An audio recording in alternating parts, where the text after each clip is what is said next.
Movie में हम एक कपल कैट और माइक को देखते हैं जिन पर एक डॉक्टर एक्सपेरिमेंट करती है। इस कपल को एक चैलेंज दिया गया था कि इनको 50 दिन तक एक खाली रूम में कैद की जिंदगी गुजारनी थी और अगर वो इस रूम में 50 दिन तक रुकते हैं तो उनको $5 मिलियन का इनाम दिया जाएगा।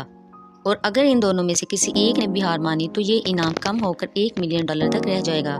ना वो किसी से मिल पाएंगे और ना ही कोई इंटरटेनमेंट का जरिया होगा। वो दोनों इस रूम में आकर बहुत ज्यादा खुश थे। उनको ये लगता था कि ये पैसे कमाने का सबसे आसान तरीका है। वो दोनों आपस में डिस्कस करते हैं।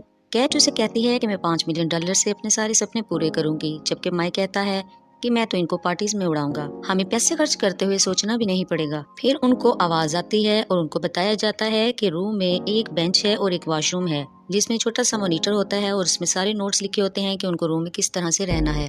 दीवार पर एक रेड बटन था जिसको प्रेस करके इनमें से कोई भी हार मानकर बाहर जा सकता था। वहाँ पर मॉनिटर पर टच करके अपने लिए खाना भी ऑर्डर कर सकते थे। एग्जिट डोर के ऊपर एक बड़ी सी क्लॉक लगी हुई थी जिसमें इनके 50 दिनों का टाइम चल रहा था। कैट और माइक के लिए एक डिजाइनर बॉक्स आता है जिसमें खाने पीने का सामान होता है।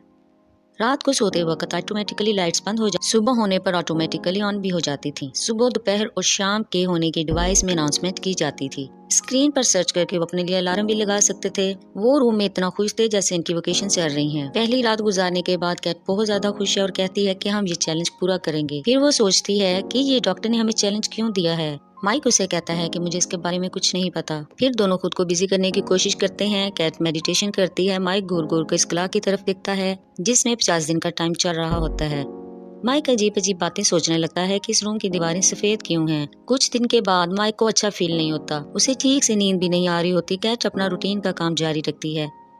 कैट उसका ध्यान उठाने की कोशिश करती है। फिर वो बच्चों वाले गेम्स खेलते हैं, डांस करते हैं, रनिंग करते हैं।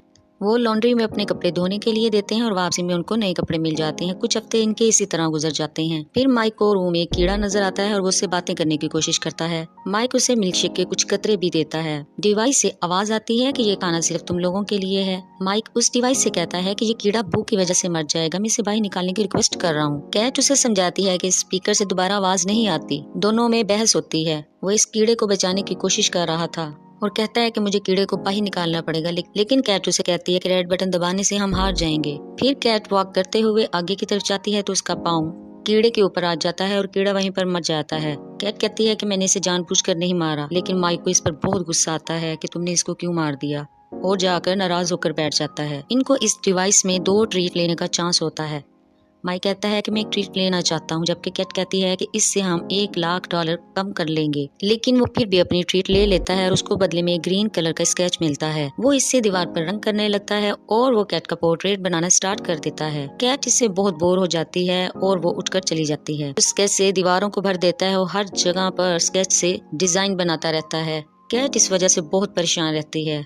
अब इनके 50 दिन मुकम्मल होने में सिर्फ 20 ही दिन रह जाते हैं। एक दिन कैट को वॉशरूम में एक गन नजर आती है। वो गन देखकर डर जाती है क्योंकि उसे पता है कि डिवाइस से सिवाय लॉन्ड्री के कपड़ों के और कोई चीज देने से सख्ती से मना। कुछ टाइम के बाद इन्हें रिवॉर्ड मिलता है जिसमें इनको इनकी फैमिली फ्रेंड्स के मैसेजेस दिखाए जाते हैं। माइक अपनी सिस्टर का मैसेज देखता है जबकि कैट को उसके फादर का मैसेज दिखाया जाता है। वो रोड पर नहीं रहते बल्कि वो एक शेल्टर में रहते हैं, जिससे कैट को बहुत दुख होता है और वो डिप्रेशन में चली जाती है। माइक उसका दिल बहलाने की बहुत कोशिश करता है लेकिन उस पर कोई असर नहीं होता। फिर नेक्स्ट डे इनको इनकी बची हुई एक और ट्री लेने के लिए कहता है। वो खुद भी कैट के साथ बेड पर लेट जाता है। अगले दिन वो कैट को कहता है कि हमें अपनी बची हुई एक और ट्रीट लेनी चाहिए, लेकिन वो उसे मना कर देती है। वो कहती है कि हमारे पैसे कम हो जाएंगे। फिर थोड़ी देर के बाद कैट अब माइक को बोलती है कि हमें दूसरी ट्रीट ले लेते हैं, चाहे हमारा $1 मिलियन ही कम क्यों ना हो जाए।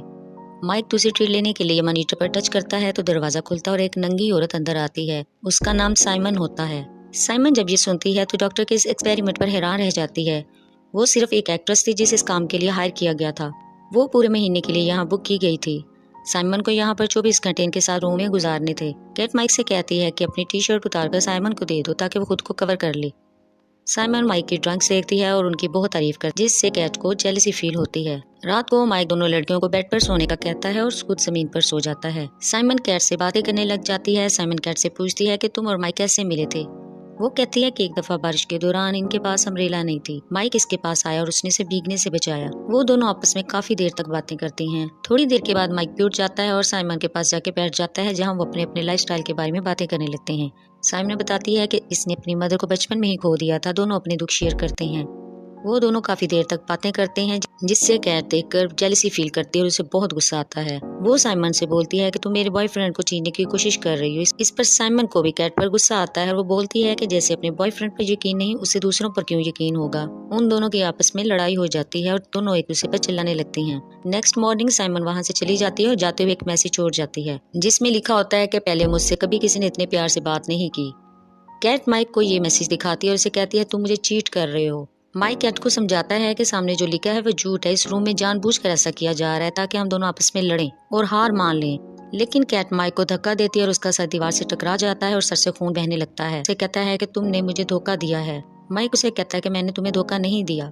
फिर कैट को एहसास होता है कि जो कुछ उसने गुस्से में किया वो गलत था। वो उससे माफी मांगती है, लेकिन माइक अजीब सा फील करता है और कहता है कि मुझे एक डॉक्टर की जरूरत है। कैट उसे मिल्क शेक देती है, उसे टॉवल देती है, उसके सर की चोट को कवर करने की कोशिश करती है। माइक उसे कहती है कि इनके रूम के कॉन्ट्रैक्ट में मेडिकल सर्विसेज के बारे में नहीं लिखा। वो बिल्कुल भी अपने होश हवास में नहीं होता और कैट से कहता है कि तुमने मेरी चोट की फिक्र नहीं की, तुम पैसों के लिए मेरी जान लेना चाहती हो। वो कहता है बाढ़ में गया सारा पैसा, सब कुछ, मुझे नफरत हो गई है। और वो गुस्से से रेड बटन दबा देता है और रूम से बाहर चला जाता है। कैट उसे बाहर जाने से बहुत मना करती है, लेकिन वो नहीं रुकता और इनके 50 दिन मुकम्मल होने में चंद ही दिन बाकी रह गए थे। माइक के जाने के बाद कैट सो जाती है और उदास हो जाती है। वो माइक की पेंटिंग्स को भी देखती है और उसे बहुत ज्यादा याद करती है। 50 दिन पूरे होने में 2 ही दिन बचे थे और वो इस चैलेंज को जीत जाती, लेकिन वो 2 दिन पहले ही इस रेड बटन को दबाकर यहाँ से बाहर चली जाती है। मूवी के सीन में कुछ महीने बाद का टाइम दिखाया जाता है जब माइक जॉगिंग करते हुए वहाँ से गुजरता है और कैट भी उसे अचानक रास्ते में मिलती है। फिर हमें पता चलता है कि कुछ दिनों तक एक दूसरे से भी नहीं मिले थे। फिर वो दोनों मिलकर डिनर पर जाते हैं। माइक कैट से पूछता है क्या उसने भी रेड बटन दबा दिया था, जिसका वो जवाब नहीं देता। फिर हम मूवी में एक न्यू कपल को उसी रूम में एंटर होता देखते हैं और यहीं पर मूवी का एंड हो जाता है।